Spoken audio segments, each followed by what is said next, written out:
Good morning, everybody. Welcome to your Rangers Review morning briefing. It is Wednesday, the 13th of August. I'm Derek Clark, and I'm joined this morning by Jonny McFarlane. How goes it, Jonny? Yeah, Derek, good. Another absolutely roasting day up here. I think it's 27, 28 in Glasgow. Far be it from me to complain about nice weather, but could we just get it down a little bit, please? Just down to about 24, 25. That's what I'm comfortable in. It starts to get a little bit hotter than that, Derek, and I'm a sweaty mess. So it's time for me to retire to a darkened room somewhere. Yeah. Just too warm. Too warm yesterday, and I think it's going to be too warm today.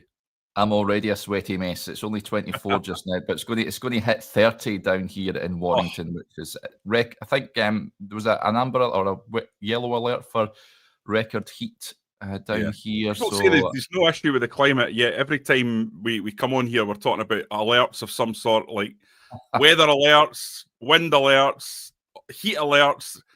It's like moving Australia or something. Like, what's going on?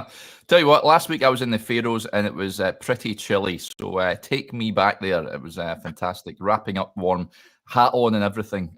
So yeah, you don't get 29 degrees over there, that's for sure. But if you are heading out, what was the standard of football like? I noticed you were at one of the games. Yeah, I never realised they were playing actually.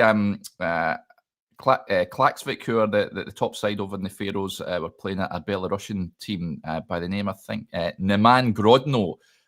So I never heard of them, but I went over and watched the game. They were playing in Torshavn in the National Stadium, and they were good actually. Won 2-0, and I think the second leg is on Thursday evening. But Linfield were playing incidentally on the Thursday when I was coming home, so I couldn't catch that game. But they lost to Viking, who I think is a team that Maurice Ross was the manager of for quite some time. People will be thinking that we are kind of putting off the discussion of the game, and they might be correct. Yeah, so Linfield have got work to do in that game, but yeah, the standards are pretty good, I've got to say. But people are tuning in, of course, because they want to talk Rangers, and you would never have known that they progressed to the Champions League playoff round last night, given some of the reaction to certainly the performance, and Russell Martin will play a clip of him also at some point as well, folks. But yeah, Rangers making it through, which is the main thing, defeating Plzen by 4-2 on aggregate. They lost by 2-1 last night. But yeah, fair play to Leo Cameron for getting a crucial goal sandwiched in between the two Plzen goals to ensure that Rangers were to progress and make it a tad more comfortable. It was getting a bit squeaky bum time when Plzen scored just before the break.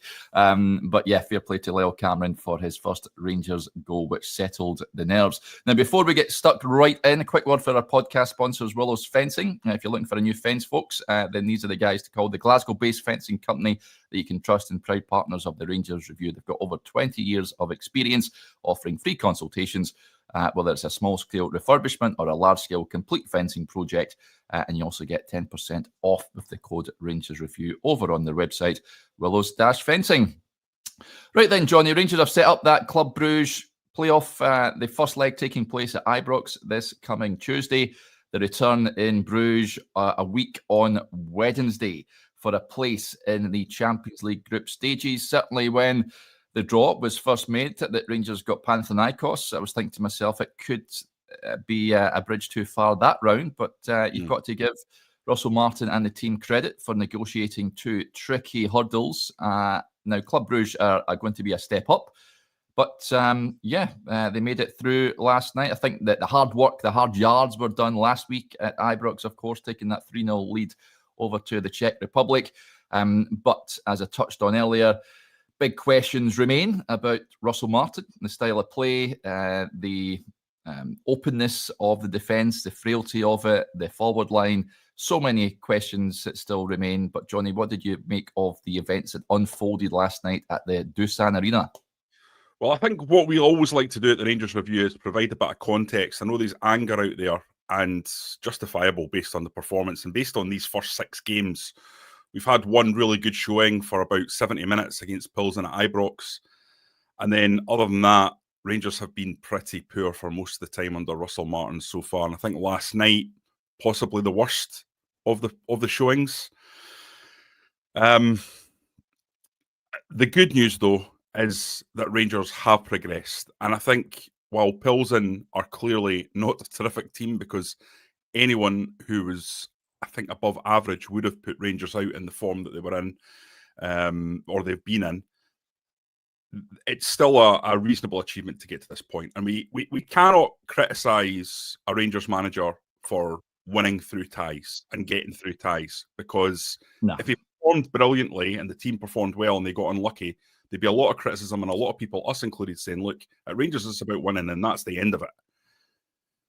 So you then, when a team goes through or a team does well, you've got to be contextual with your criticism. That said, Derek, this team is at the moment a mess. I look at it and I know roughly what the manager is trying to do.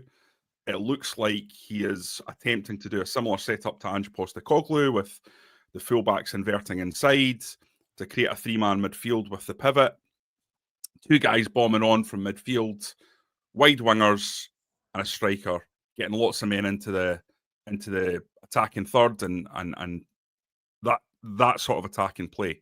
What I would say is it's not working. It's not working in the slightest. There's problems in every department of this Rangers team. And we could go through and spend quite a lot of time talking about each individual department, but you've all got eyes, you've all seen it. And you just look at the stats, and I know there's a lot of people on here who will go, oh God, don't bore me with these stats. But fact is that in football in 2025, this is an important part because it gives you the factual data that underlines what you see with your eyes.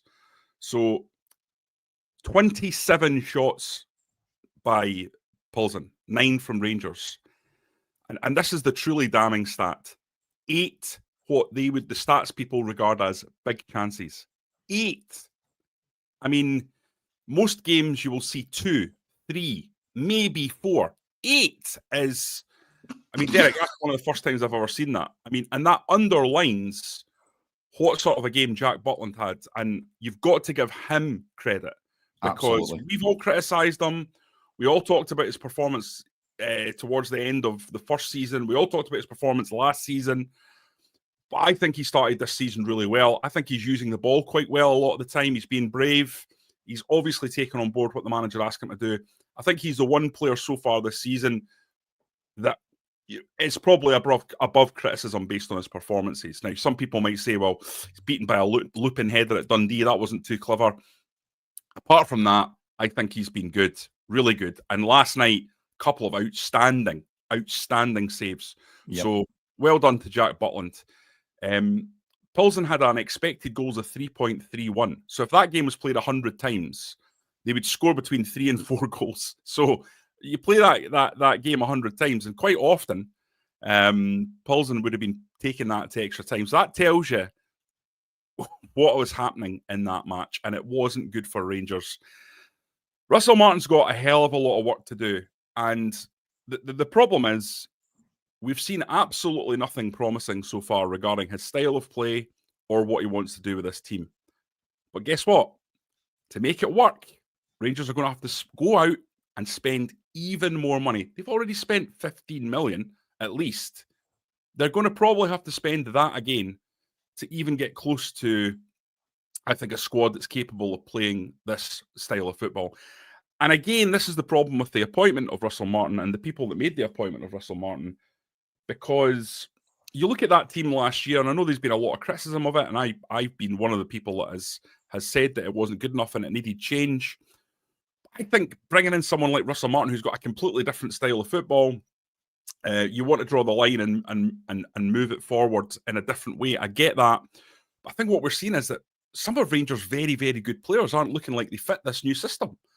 So you've got a situation where a manager's coming in and saying, does Raskin fit this system? Does Diamandi fit this system?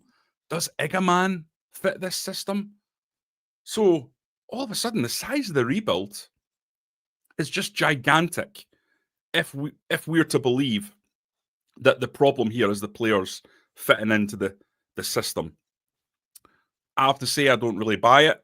I've seen too many managers go on for too long over the years about manana, about I need time. If you give me time, it'll just work out. I've seen a lot of managers who said that and then didn't deliver.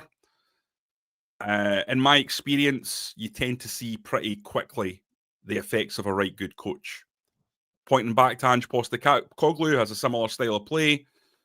Celtic had a very, very sticky start under him, but they also smashed Dundee 6-0 at home. They were also smashing underlying metrics that suggested it would come good quickly. There's no underlying metrics that suggest this is going to come good quickly. I am not calling for Russell Martin's head. That would be ludicrous. It's far too early. You need to give him the chance. You absolutely have to give him the chance. But I can completely understand why fans are already tearing their hair out, because I just don't see it with my eyes, the improvement that I think you would expect to see at this point, the steady, slow, measured improvement that we all saw with Steven Gerrard. You know, it wasn't perfect when Gerrard came in and wiped the slate clean. It wasn't. It took time. But with every game, you saw another little element coming in, and eventually over time, it became fluid, it got better, and it led to a 55th league title. The reason Gerrard got all that time is because the way he handled himself and the way that the team showed improvement. It was okay from the start as well. I think that's the other thing that should be said under Gerrard. You know, you could see from the start that there was something about the core hitting milestones. Yeah, European progression. He got that win over Celtic, of course, at New Year time, wasn't it? So he was hitting milestones that the Rangers fans were looking to hit.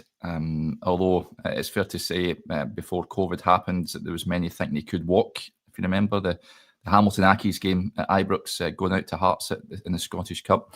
It looked rocky at one point, but he knuckled down over that summer, and Rangers went on that invincible campaign. But many are worrying about where Rangers are headed under Russell Martin. Now, Ross with a point here, and I sort of fall into this bracket a tad as well. He says, give the guy a chance. We were told 3 months it'll take for this to click together. Give him time. Yes, we were told this. It takes time. The worry I've said many times before is that Celtic will be out of sight in the league before Rangers manage to get it together. We haven't seen anything at the moment to suggest that that's going to happen anytime soon.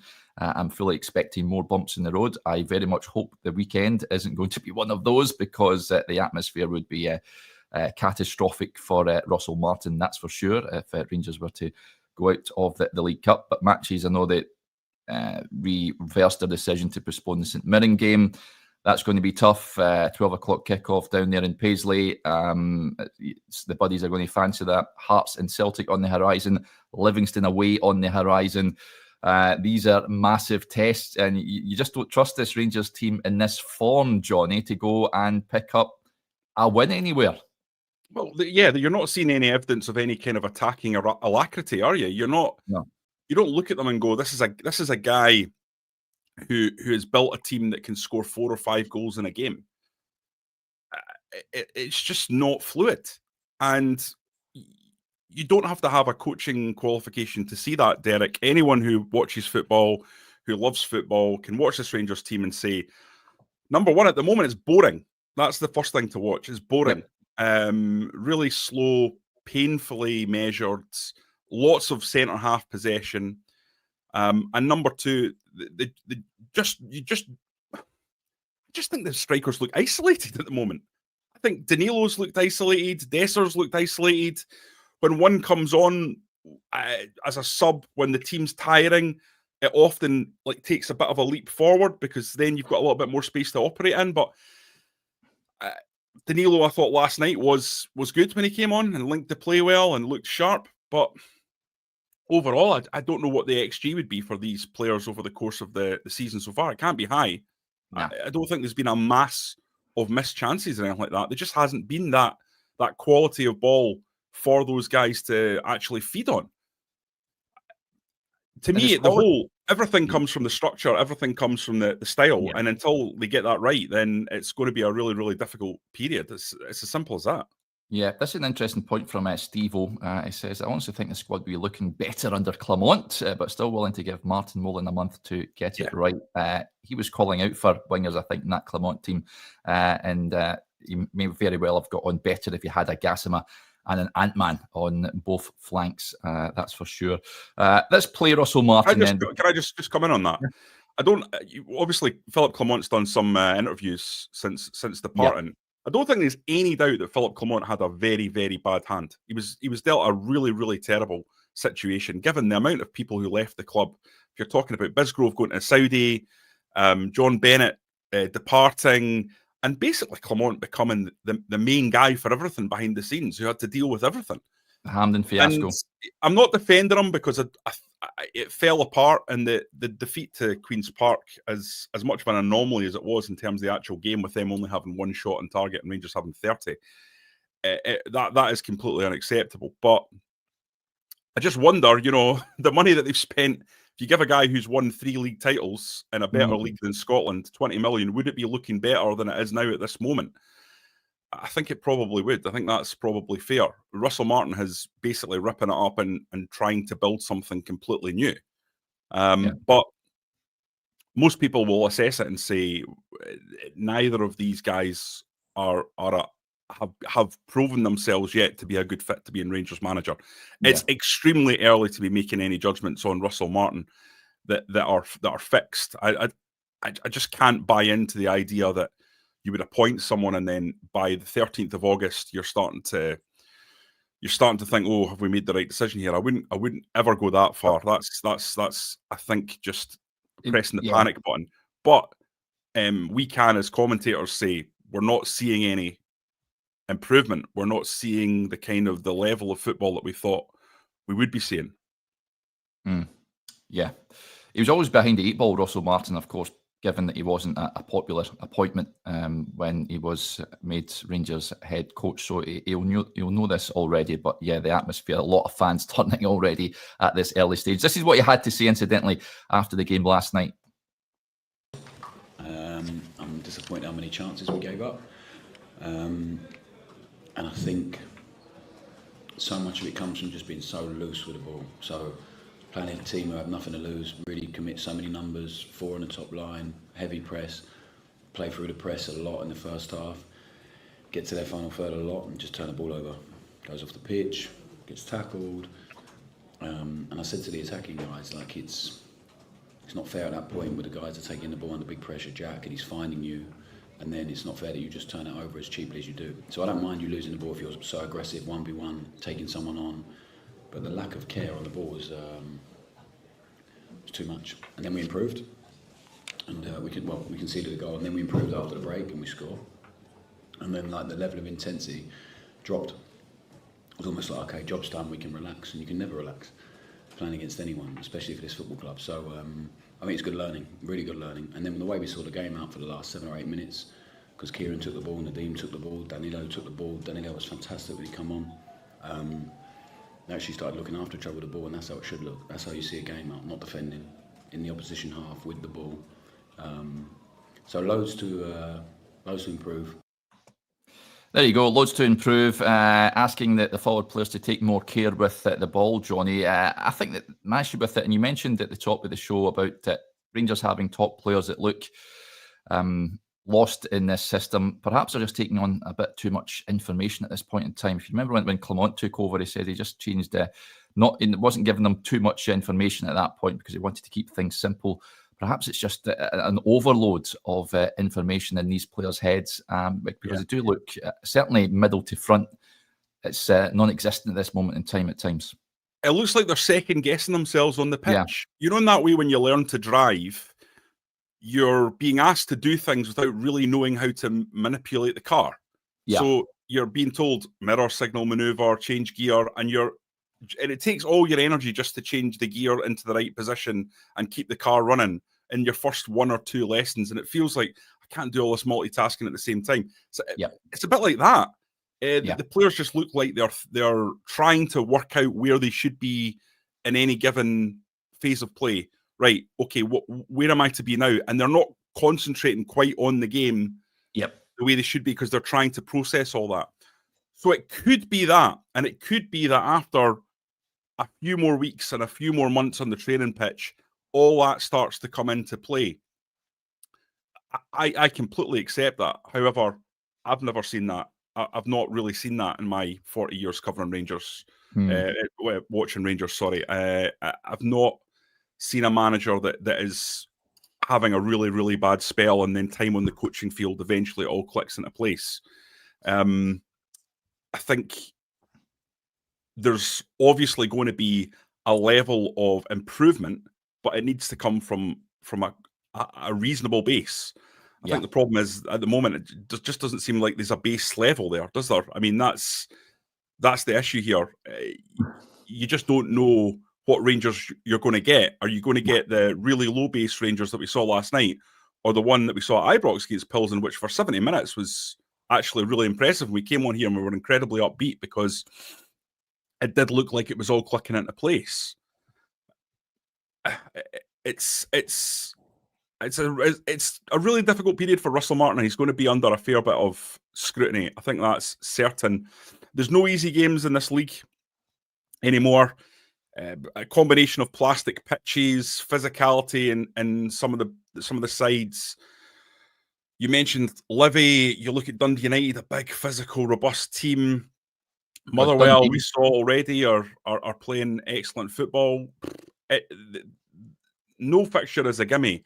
So you look away at the next. You look at the next fixture against St Mirren, and you think to yourself, "Well, that's probably the last fixture you want, to be honest," because they are absolutely dogged. I watched Celtic against St Mirren, and I thought St Mirren were set up very, very well, really, really organised, and Celtic just could not break them down. It took just relentless pressure in the last half an hour, and St Mirren got tired, and then I think it was even a deflection on the goal, a pretty major deflection. Celtic needed that wee stroke of luck to get past them. And you look at the way this team's playing, and you think Stephen Robinson will know exactly how to set up for that game. As for Bruges, I think if he got back past Bruges, it would be an incredible performance, an incredible result. Again, I watched Bruges against Celtic last season in the Champions League, thought they were one of the better teams that they faced, thought they were really, really lucky, Celtic, not to lose that game at Parkhead. And then watching Bruges in that first half at Ibrox, at the start of the season, I thought they looked excellent. So that's a really, really tough one. And I don't have high expectations for that. Derek, see, to be honest with Europe, I keep stressing this. By beating Panathinaikos, Europe had a tick box for me, for Russell Martin. He's already got a tick next to his name. That's all he needs to do for me, was to get past that tie so that you got guaranteed Europa League. If he gets to the Champions League, a genuinely an amazing achievement, but I don't think many people will be thinking that they'll be able to get past this Bruges side, which are a really, really, really solid Belgian outfit, which is probably right up there with the best Belgian teams that we've seen over the last 10 years or so. So I just would stress again, and if Russell Martin was to hear this, I would say, look, focus everything you have on the domestic battle. That is where the juice is. That is where you will be judged. These Rangers fans will not be put up nor down by European runs. They've had European runs. It's the domestic situation that needs to be sorted, and needs to be sorted fast.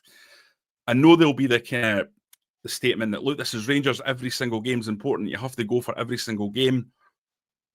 But I just really, really think that this club has been stymied in quite a few ways by a concentration on Europe, or a performance level in Europe that goes way beyond what we see week to week in the domestic game. And it needs to get back to being the other way around.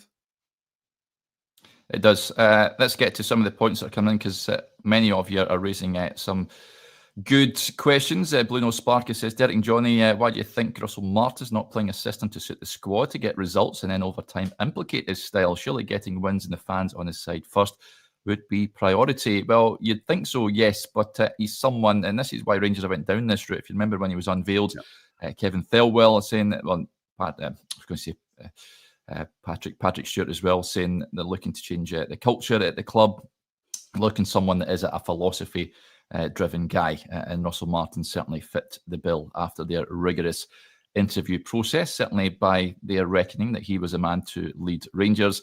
But yeah, given that we spoke to Southampton and Swansea podcasters, journalists down there, they did tell us that when you get Russell Martin, you need to put up with a bit of the rough to begin with. Is a roller coaster ride.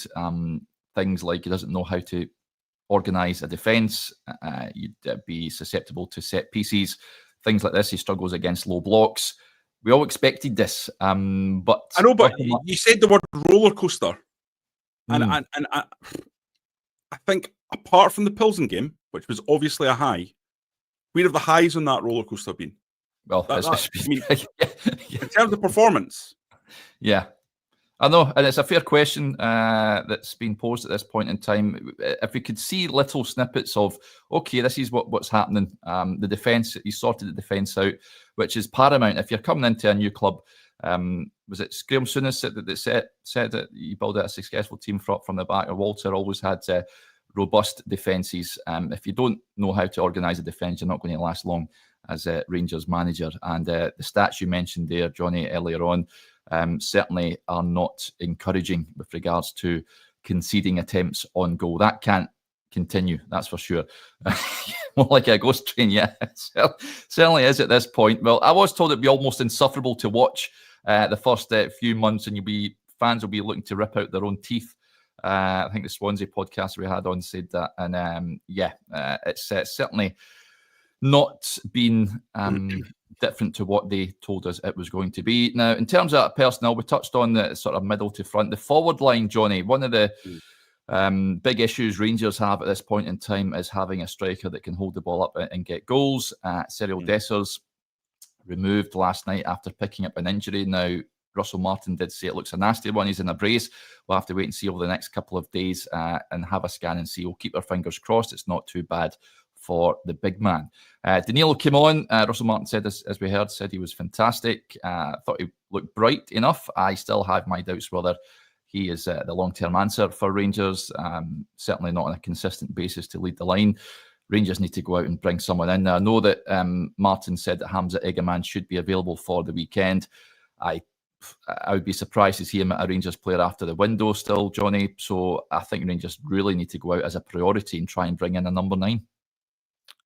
Well, yeah, I think I said that in the last time that I came on the pod, Derek. It's really important to me that every club that is challenging for a title has a number 9 that can be relied upon to finish in the big moments. And while I think with Dessers, if he was fit, Rangers have a guy that you can rely on to get you 25 goals a season. He's shown that in the last 2 seasons with the club.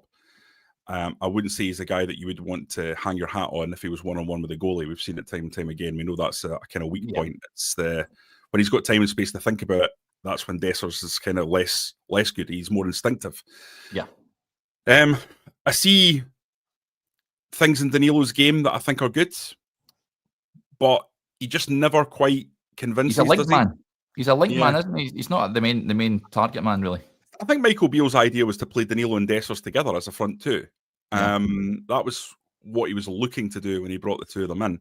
And I can kind of see that in that they each are kind of complementing each other in some ways. But I just think the problem there is I don't think neither is good enough to be a Rangers number 9 and be relied upon to be the main man, the guy that we've seen lead the team forward. Again, looking across the city, you saw that with Kyogo was a guy that for 2.5 years or whatever was able to be relied upon in the big moments. He didn't score actually that many goals against the St Mirrens and the Ross Counties and all that. He didn't. But when it was in the kind of big moments, he stepped up. And Rangers need someone like that. That's what they need to go and get somebody with real quality who's got the mentality to step in and be decisive when it counts. And that's going to be very expensive and it's going to be very challenging to find. But I think it's going to be massively important going forward because, as you say, Derek, I'm not sure Danilo's going to see enough game time to get him back to where he needs to be after basically 2 years out. I think maybe the best thing for Danilo would be to go on loan. You know, he's good around the dressing room, that we know that, but in terms of getting him back to where he's a sellable asset again, I suppose it depends on what happens with Dessers. If Dessers is injured, then it's not going to happen. Igaman, I'm still unconvinced about whether or not he's going to be a good fit for this kind of style that Martin wants to play, that we're not kind of seeing come through yet. But, Igaman's quality is not in doubt. Absolutely not in doubt. We know he's capable of moments of magic. We know he's capable of hitting the back of the net. Maybe Russell Martin and his team can mould him into something that's more suited to what they want. He's a young guy. But I think there's major issues up there. All these question marks and, only hard work and good recruitment and probably a little bit of luck in terms of who's available and who might come in for the players that are already there. Those are factors that will be a huge element going forward. Yeah, of course as well.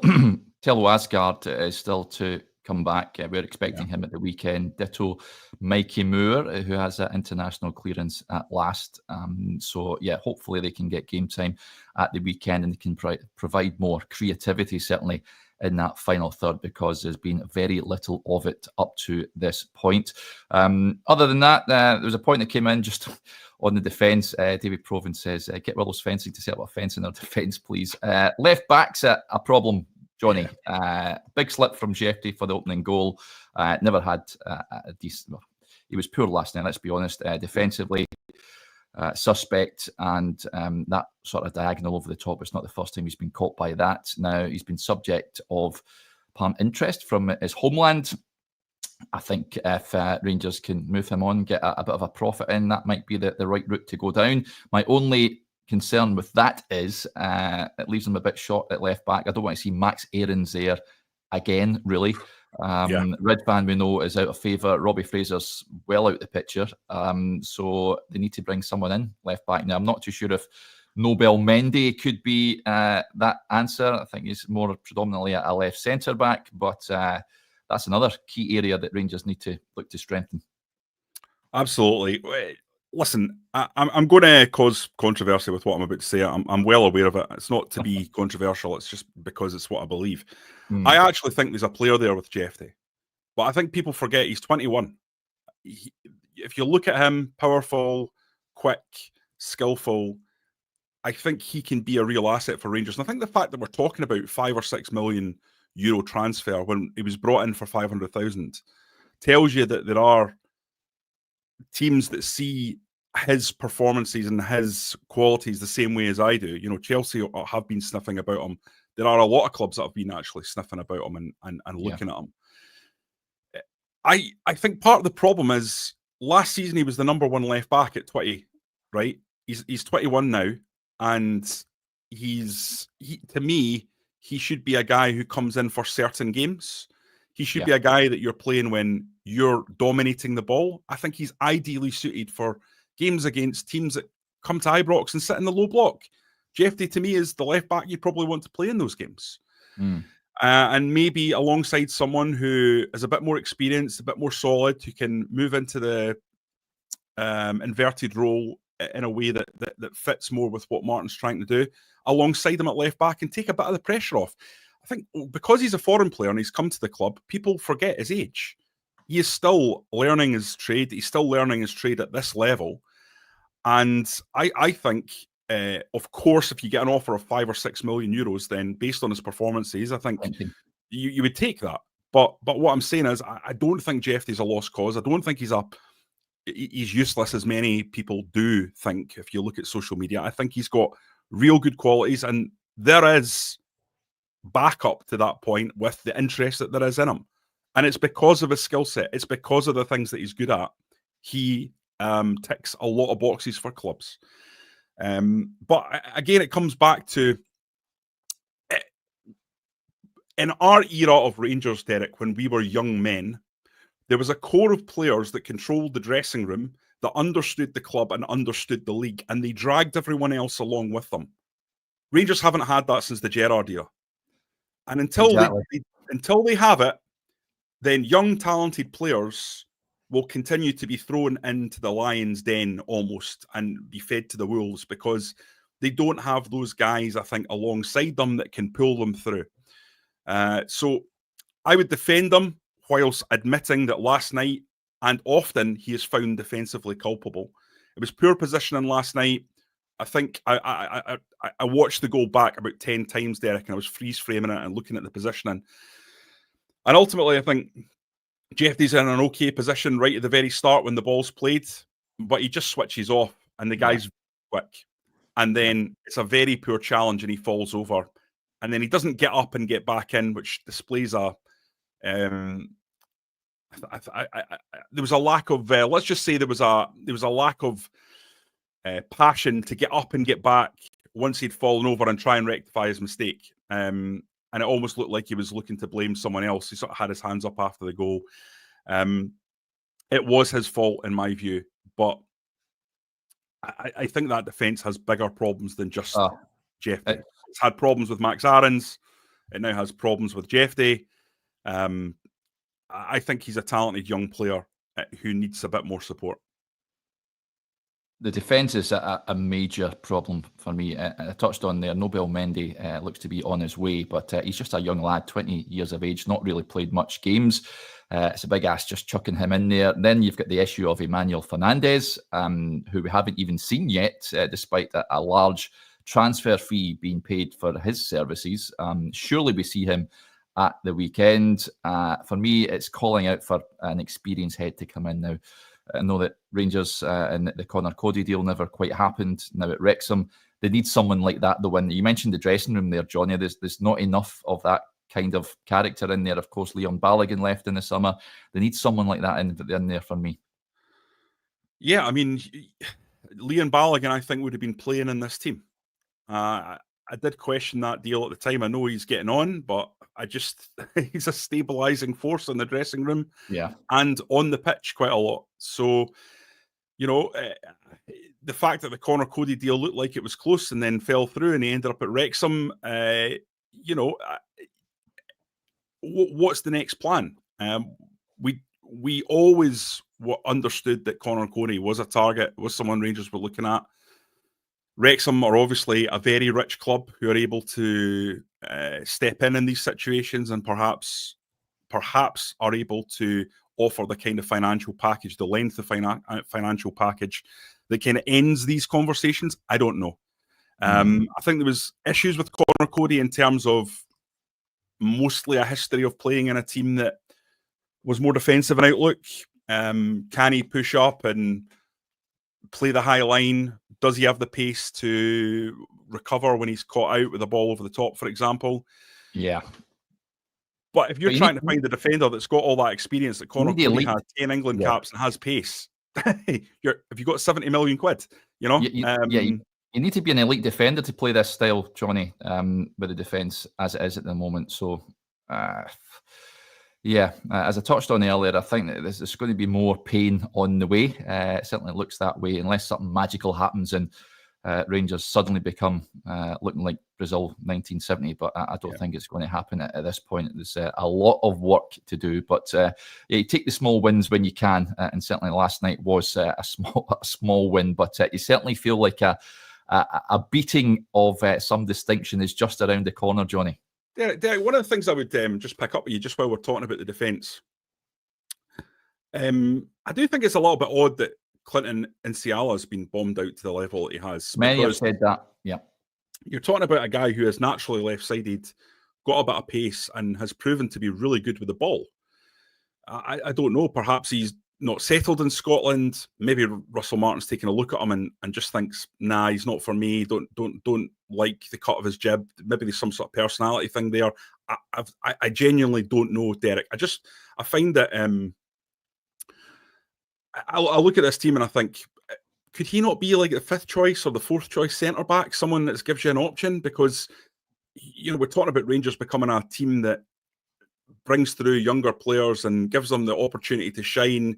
You get 3 or 4 years out of them and then you sell them on. I mean, Nsiala, to me, I always thought, while he was obviously a rough diamond and that there would be mistakes, I always thought that he had the core elements to be one of these players that Rangers do that with.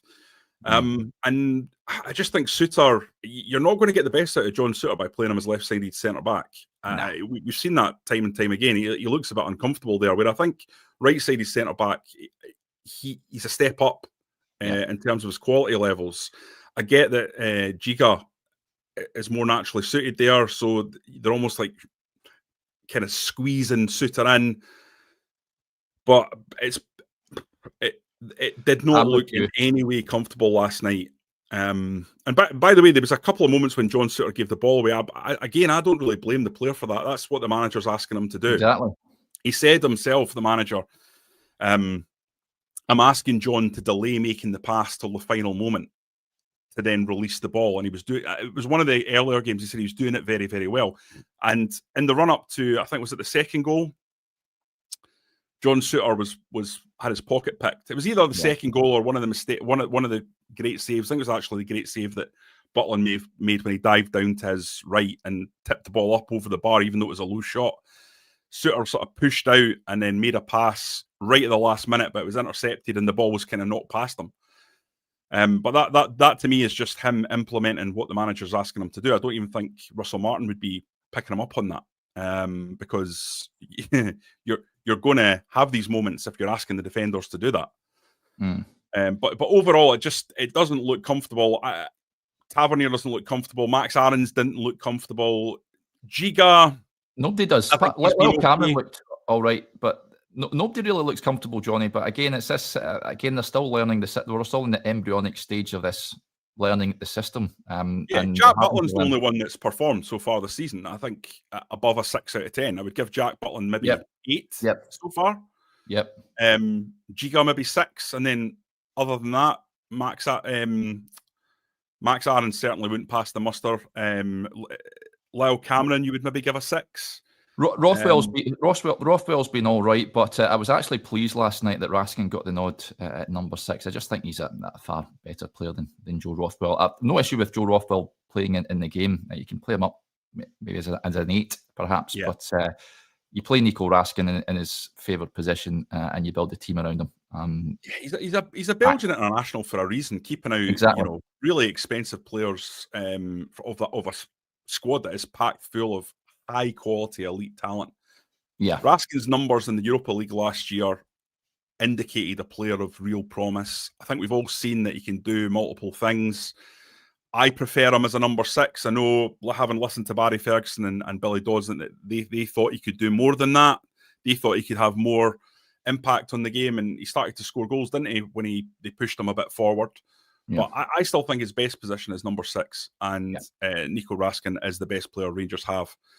But we're still ignoring the issue with Nico Raskin, which is he's got 2 years left in his contract. If you don't sell him now, you probably have to sell him in January. If you don't sell him in January, you're going to be looking at a vastly reduced fee next summer. Not sure. I think we were on before when I mentioned this. World Cup's next summer, Johnny. He goes and has a good tournament with Belgium. Interest in him skyrockets, surely. Well, but that's a big if. He's got to be good enough to get into the Belgium squad, which is very difficult. Then he's got to be good enough to not only get in the squad, but get in the team, which is very difficult. And then Belgium as a whole have got to have a good World Cup. So there's a lot of factors there before you can get to that level. I mean, I totally agree with you. If that happened, then there's no doubt that teams are romanced by the idea of bringing in a World Cup star. It's a mistake that Rangers have made in the past. Those of us of a certain vintage will remember Oleg Salenko scoring 5 goals against Cameroon and finishing the World Cup 1994 top scorer with 6 goals. Here he comes, arrives at Ibrox, World Cup top scorer. Could he even run, Derek? He was done. More than a week in the jail, put it that way. He wasn't the best, that's for sure. But Oleg Salenko, remember him? Scored a few goals, right enough. I remember good finisher, great finisher, but just zero pace. Pace.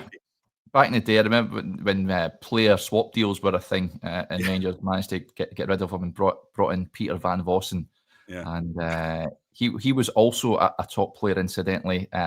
Never known for that miss at Parkhead, but he was a real quality player, and he showed that even after leaving Rangers. Yeah, a couple of players I spoke to from that era said he was absolutely fantastic in training. He just couldn't quite. I don't think he really settled to the crowd in Scotland, and I think it just wasn't a good fit. But that miss will always be remembered. One of that incredible Old Firm miss. Can you imagine that happened in the days of social media tech. Oh my God. It would be quite something, that's for sure. I always remember his goal at Rugby Party as well, which is one of the best goals I've ever seen. Such an acute angle. It was almost down at the corner flag. David Proven gets back in touch. He says Salenko's undoing was he loved Glasgow's fast food. I'm sure he wasn't a stranger to some of the local eateries in the town. One of the pizza crunch, Derek. A schoolboy staple back in the day when I was growing up. I don't know if they still do the pizza crunchies. But, Derek, of course they still do it. It's massive. People will be surprised to know that I don't actually eat a pizza crunch. That's something that's just too far for me, Derek. That's too far, even for me. That's very unhealthy. Do you know what I had a few months ago? I was made a deep fried Mars bar, and I had a bite of it. It was actually not too bad. I've got to say, first time I ever had it, and it's a bit of a myth, of course, that everyone certainly down south thinks that everybody in Scotland eats deep fried Mars bars and the likes. But I made one, and it was actually quite delicious. So I wouldn't recommend you, Derek. Your body's a temple. You're buff. Well, you're allowed a treat every now and again, Johnny. That's what they say. So everything in moderation. So there you go. Robert, learn this. This is something I need to learn. Yeah, Robert says lunchtime at school, half pizza supper. Those were the days. Absolutely. Bit of brown sauce on it, mate. That was always my brown sauce on a pizza crunch. Not sure if this is an East Coast thing. East Coast brown sauce is a bit more culturally acceptable. I think through here, even on a bacon roll, people don't really have brown sauce. But they do this thing in Edinburgh, which is you basically get salt and sauce, and it's brown sauce mixed with vinegar. I mean, I don't do it. It's disgusting. I think it's horrible. But a lot of people in Edinburgh swear by the concept of salt and sauce, which is basically just putting sauce on everything. Yeah. But definitely like a bit of brown sauce and a pizza crunch.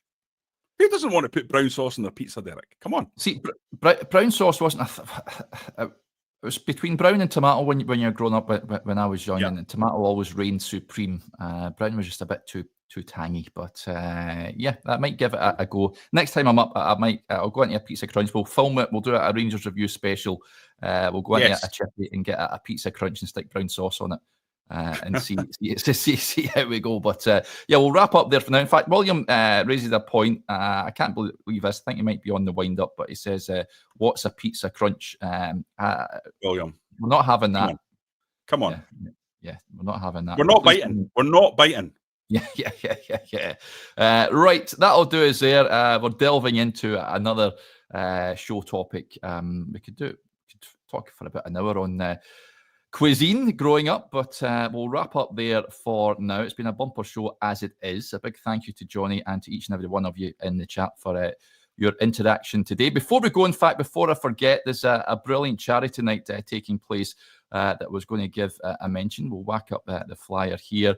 And if you want to head along to this fantastic evening taking place at Greenock Town Hall on the 8th of November, then please get your tickets now on the Eventbrite, or you can contact Barry Anderson UK at yahoo.co.uk, or you can phone the phone number 0787 843 5045. They've also got a Facebook page as well. And what it is, it's a charity night with ex-Rangers stars Trevor Stephen and Chris Woods. All proceeds from the evening are donated to the Anchor mental health charity in Inverclyde, which works to provide the community helping people with suicide prevention and wellbeing support. So sure to be a fantastic evening, folks. So do head along if you can make it. Right. Thank you to you all for tuning in, and we'll be back. In fact, those of you that are Rangers Review Extra members, first of all, we surpassed 500 members the other day, so thank you to each and every one of you for your support. And we will record our Q&A a little bit later than usual because of the game yesterday and the build-up to that. So we'll record our Q&A, weekly Q&A, at 1 p.m. this afternoon. I'll pop the request out for questions on the community page a little later on. Get your questions in, folks, and we'll come back and we'll do that show at 1 p.m. Right, if I don't speak to you, enjoy your Wednesday. Bye for now.